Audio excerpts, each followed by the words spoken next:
ओम नमः शिवाय। जय माता की। आप सभी का हमारे YouTube चैनल जय माता की में बहुत बहुत स्वागत है। आज हम करेंगे श्रावण महात्म्य का 29वां अध्याय। उससे पहले यदि आप हमारे चैनल पर अभी अभी नए आए हैं तो कृपा करके चैनल को सब्सक्राइब कर लीजिए और घंटी जैसे दिखने वाले बटन को भी दबा लीजिए ताकि आने वाली नई वीडियोस आप तक पहुंच सके। तो चलिए शुरू करते हैं आज का अध्याय।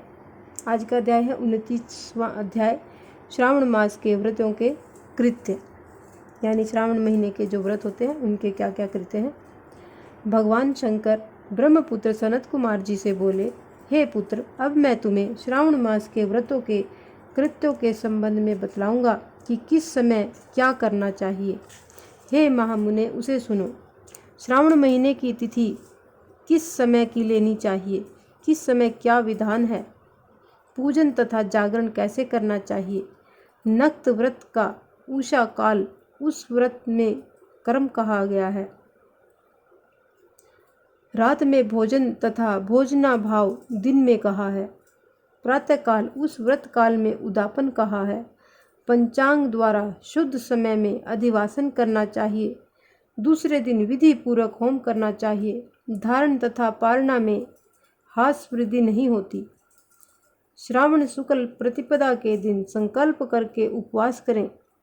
दूसरे दिन हविष्यान पारण में स्वीकार करना चाहिए।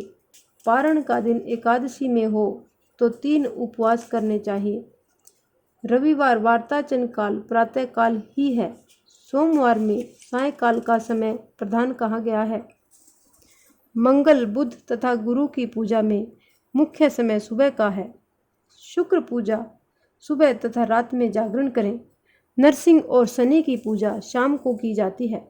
शनि व्रत का दान समय मध्याह्न है। हनुमान जी की पूजा मध्याह्न तथा अश्वत्थ पूजा का समय प्रातःकाल है।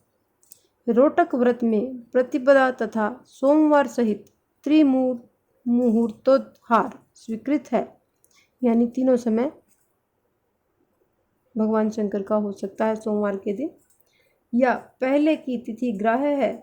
उदुम्बरी द्वितीया संध्या व्यापिनी तृतीया युक्त पूर्व वेदित लेनी चाहिए। स्वर्ण गौरी में चतुर्था युक्त तृतीया तिथि है। गणेश पूजा में तृतीया विद चतुर्थी है। नाग पूजा में षष्ठी युक्त पंचमी है। सुपोदन व्रत साय व्यापनी सप्तमी युक्त षष्ठी है। शीतला व्रत में मध्याह्न व्यापनी सप्तमी है। देवी के पवित्रारोपण में रात्रि युक्त अष्टमी तिथि है। कुमारी में रात्रि व्यापनी नवमी उत्तम है। आशा में रात्रि व्यापनी दशमी है। हे तात, दशमी विद्या द्वाद एकादशी आग्रह है।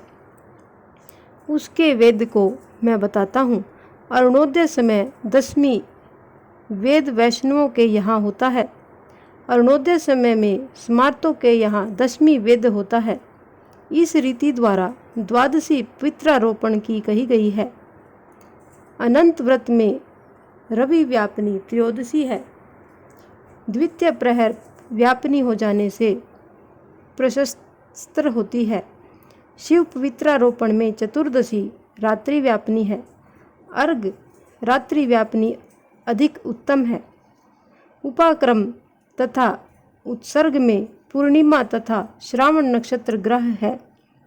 यदि अन्य दिन पूर्णिमा 3 मुहूर्त की है तो दूसरे दिन व्रत करना चाहिए, या ऋग्वेद तैत्तिरीय शाखा वालों को पहले दिन करना चाहिए।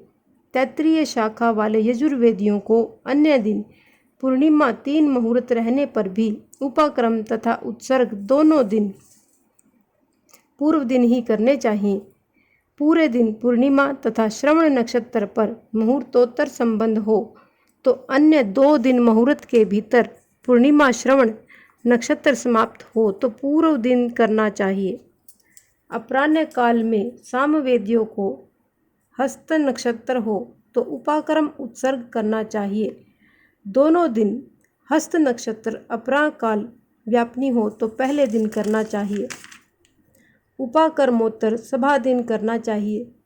श्रवण क्रम तथा सर्प बलि को सूर्यास्त के समय पर व्यापिनी पूर्णिमा उत्तम है। हयग्रीवोत्सव में पूर्णिमा मध्याह्न व्यापिनी लेनी चाहिए। रक्षाबंधन का कार्य में अपराह्न व्यापिनी पूर्णिमा ग्राह्य है। चंद्रोदय व्यापिनी संकट चतुर्थी स्वीकृत है। चतुर्थी चंद्रोदय व्यापिनी दोनों दिन हो या ना हो तो पहले दिन करना चाहिए, क्योंकि तृतीया के दिन चतुर्थी हो जाने से वह महत्व पुण्य का फलप्रद होती है। हे वत्स, व्रती पहले दिन गणनाथ को प्रसन्न करने वाली चतुर्थी का व्रत करें। गणेश, गौरी तथा बहुला को छोड़कर दूसरे देवों की पूजा में पंचमी विधि ली गई है। श्री कृष्ण पूजा में अर्धरात्रि व्यापिनी अष्टमी विधि है। निर्णय के बारे में सर्वत्र 6 तिथि मान्य है। एक तो दोनों दिन पूर्ण व्याप्ति, दोनों दिन केवल अव्याप्ति, दोनों दिन अंश द्वारा समव्याप्ति, दोनों दिन अंश द्वारा विषम व्याप्ति तथा अन्य दिन अंश द्वारा अव्याप्ति, पूर्व दिन अंश में व्याप्ति, अन्य अव्याप्ति। 6 पक्षों में से 3 पक्षों में संदेह नहीं है। अब उसे सुनो। पूर्ण व्याप्ति में अंश व्याप्ति से अधिक व्याप्ति श्रेष्ठ मानी जाती है। एक दिन जो पूर्ण तिथि है वही अन्य दिन अपूर्ण कही गई है। एक अव्याप्ति अन्य दिन अंश व्याप्ति हो तो श्रेष्ठ अंश व्याप्ति होती है। अंश व्याप्ति जब हो तथा वह सम हो तो वहाँ संशय हो जाता है, तो भेद वाक्य निर्णय करना चाहिए।